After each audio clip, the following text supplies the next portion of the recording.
Hello, happy spring. Wanted to do a quick update on our tulips. So there you can see lots and lots and lots of tulips. And it's interesting here, you can see this is year one's production. And this is a returning year over here. So obviously much more sparse, much smaller numbers. So if you want your tulips to look amazing, you have to kind of dig them up and replant them every year, at least I do. And down here we have Creeping Phlox. So these are the Creeping Phlox plants, and they come out about the same time as the tulips, and they seem to do a nice job of kind of getting in there with the tulips and putting up some nice sea of color. I built these little rock walls a couple years ago out of pieces of from a stone quarry where they mill lintels and doorways and sills. And when they're done milling them, they end up with all these extra pieces, these cutoffs. And so I bought them and built these little rock wall areas. Let's come up here, I'll show you kind of a better view of the tulips. So here's the tulips. And this is interesting. So I like experimenting. So this is year 2 of tulip growth. So these were planted 2 springs ago or 2 falls ago, and then this was planted just last fall. And you can see just the numbers, it doesn't compare.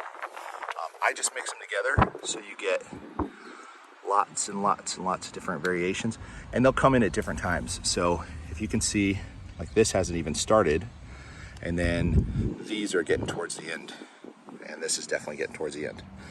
So if you mix them together, you'll get a longer bloom period and just a more interesting growth. So here's a second year, and then we'll come down and look at a first year. So yeah, so hopefully that helps somebody out if you're looking at tulips. I have been spraying these with deer repellent to keep them from getting eaten. If you look at these things, they look like deer lollipops. So you really got to watch them. And then over there, I have a deer sprinkler that's motion activated. It goes on at night to try to repel the deer. It's probably the single worst problem for tulips. So hopefully this gives some people ideas on tulips, tulip growth. And it definitely helps to kind of have a big mass of tulips. And then you'll notice it kind of comes into a pinch point and then forms another mass. That reduces the total number of tulips you have to have, and it makes them look thicker when you have like a big bunch and then another big bunch and then another big bunch. So I definitely recommend kind of doing that as opposed to just putting a big patch of tulips. You're gonna need a ton of tulips to do that. One other thing, I like planting the phlox up here on the wall and letting it cascade down. I think that looks really gorgeous. Phlox is a Greek word for flame, and you can see here on the plants, there are millions of flowers that haven't even come up yet. So this will be an entire sea of blue, or emerald blue is I think what they call these. So these are Creeping Phlox, and it'll just be an ocean of these things.